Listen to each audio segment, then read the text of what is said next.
नमस्कार मेरे प्यारे बच्चों, कैसे हैं आप सभी। आई होप आप सभी बहुत अच्छे होंगे। मैं हूं महिमा और मेरे साथ आज हम हल करेंगे कार्यपत्रक 55। यह कार्यपत्रक 13 नवंबर 2020 के लिए है। आज हम हिंदी विषय में पढ़ने जा रहे हैं अनुच्छेद लेखन। चलिए शुरू करते हैं। अनुच्छेद लेखन। अनुच्छेद लेखन एक गद्य विधा है, यानी कि गद्य का एक प्रकार है जिसमें किसी विषय पर अपने सोच विचार एवं निजी अनुभव के आधार पर भावों को संक्षिप्त किंतु अर्थपूर्ण रूप में अभिव्यक्त किया जाता है। यानी कि अपनी सोच को, अपने विचारों को हम अपने शब्दों में इस प्रकार दूसरों के सामने प्रस्तुत करते हैं कि वो संक्षिप्त भी हो और अर्थपूर्ण भी हो। ठीक है। इसमें छोटे छोटे वाक्य शामिल होते हैं जो एक दूसरे से जुड़े होते हैं। इसमें मुख्य बिंदुओं को शामिल कर मुहावरे एवं लोकोक्तियों को आदि का प्रयोग कर और अधिक व्यवहारिक बनाया जा सकता है। अनुच्छेद लेखन में वाक्यों को दोहराया नहीं जाता है। हमारे घरों में या आसपास पिछले सप्ताह, इस सप्ताह, पिछले सप्ताह और इस सप्ताह कुछ महत्वपूर्ण त्योहार पर्व मनाए जा चुके हैं या मनाए जाने वाले हैं। इन्हीं पर्वों में से किसी एक पर सोच विचार कर उनका शीर्षक चुनकर कोरोना काल की वर्तमान परिस्थितियों के अनुसार कुछ सुझावित बिंदुओं को शामिल कर एक अनुच्छेद लिखिए। संकेत के लिए नीचे कुछ तस्वीरें दी जा रही हैं, तो आपको क्या करना है, सबसे पहले यहाँ पर अपना शीर्षक मेंशन करना है। जो भी आपको अनुच्छेद लिखना है, जो टॉपिक पर लिखना है वो टॉपिक यहाँ लिखना है। उसके बाद आपको अपना अनुच्छेद लिखना है। अनुच्छेद किस टॉपिक पे लिख सकते हैं, तो आपको कुछ त्योहार यहाँ पर दिखाए गए हैं। जैसे कि आपने देखा यहाँ दिया जल रहा है, यहाँ ईद का चांद दिख रहा है, यहाँ भी आपने देखा कुछ डेकोरेशन सी हो रखी है। ठीक है। यहाँ पे लोग गले मिल रहे हैं, यहाँ लक्ष्मी गणेश की पूजा हो गई है, मिठाइयाँ हैं, यहाँ सेवइयाँ हैं और यहाँ पर आपने देखा कुछ गिफ्ट्स हैं। तो कुछ फेस्टिवल्स जो हैं आपने देखा, अभी जल्द ही में ईद आई थी। ठीक है। ईद के साथ में अभी दिवाली आने वाली है और दिवाली के सिवा भी और भी कई सारे फेस्टिवल्स हैं जो इसी के साथ में आएंगे। तो आप इन सभी फेस्टिवल्स में से किसी एक फेस्टिवल के ऊपर अनुच्छेद लिख सकते हैं। फेस्टिवल जो भी होगा वो आपकी चॉइस का होगा। आप अपनी चॉइस का कोई भी फेस्टिवल लेकर लिख सकते हैं। कोविड के संदर्भ में उचित व्यवहार संबंधी सीएबी संदेश। नियमित रूप से अपने हाथों को साबुन और पानी से धोएं। तो ये सभी बच्चे जानते हैं कि आपको नियमित रूप से साबुन और पानी से अपने हाथों को धोते रहना है, अपने और अपने परिवार को सुरक्षित रखना है। चलिए शुरू करते हैं अपना अनुच्छेद। तो आज का हमारा अनुच्छेद है दीपावली। मैंने दीपावली के ऊपर लिखा है, आप किसी और फेस्टिवल के ऊपर भी लिख सकते हैं। दिवाली देश के मुख्य त्योहारों में से एक है। यह प्रत्येक वर्ष कार्तिक मास की अमावस्या को मनाया जाता है। दीपावली का अर्थ होता है दीपों की पंक्ति। दीपावली से ही शरद ऋतु का आरंभ होता है। यह माना जाता है कि इस दिन भगवान श्री राम 14 वर्ष का वनवास पूरा करके अयोध्या वापस आए थे। उनके अयोध्या आने की खुशी में सभी अयोध्या वासियों ने मिलजुल कर दीप जलाकर उनका स्वागत किया था तथा खुशियां मनाई थी। इसलिए इस दिन को प्रत्येक वर्ष दिवाली के रूप में मनाया जाता है।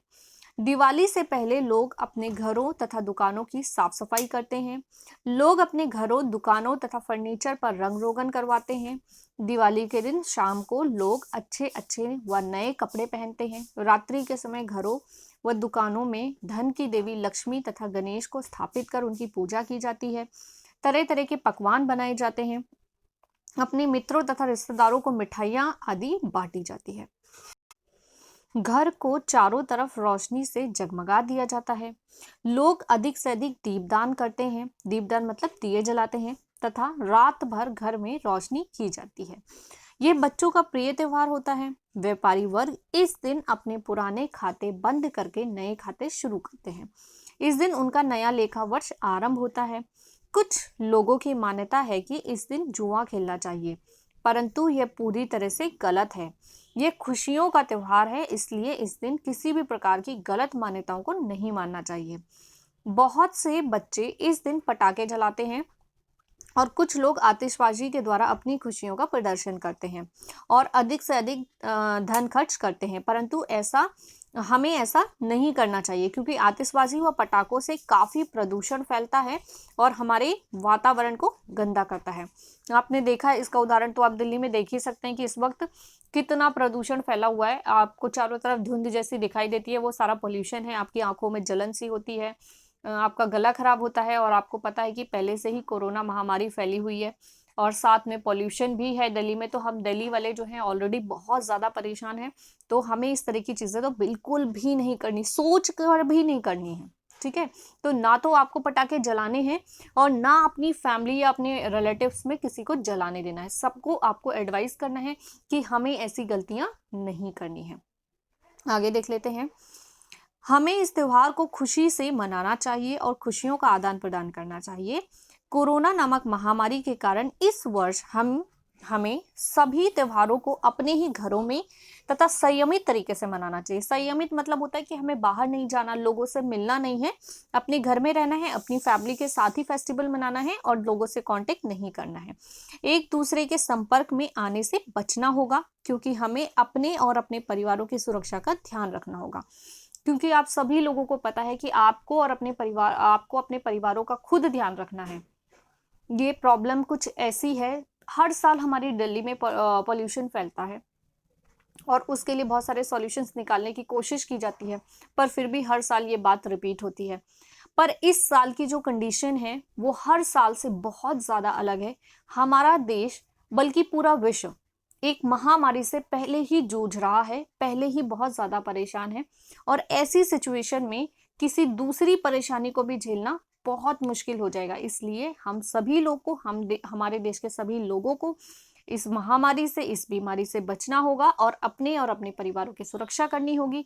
दिवाली तो हम बाद में भी मना सकते हैं, अगली साल भी मना सकते हैं, पर इस बीमारी से हमें बचने के लिए सिर्फ यही समय है। इसलिए आप सभी लोगों को ध्यान रखना है, बिल्कुल भी पटाखे नहीं जलाने हैं, अपने घर में ही फेस्टिवल मनाना है, अपने दोस्तों और रिश्तेदारों से मिलना बिल्कुल भी अवॉइड करना है। चलिए, ये है हमारा आज का अनुच्छेद। आई होप आपको समझ में आया होगा। यदि आपको समझ में आया तो आपको वीडियो को लाइक करना है, अपने दोस्तों से शेयर करना है और चैनल को सब्सक्राइब करना है, ताकि हर वीडियो का नोटिफिकेशन आपको टाइमली मिलता रहे। मैं हूं महिमा और आपसे लेती हूं विदा। जल्द ही मिलूंगी आपको नई वीडियो में नए टॉपिक के साथ। बाय बाय बच्चों, टेक केयर।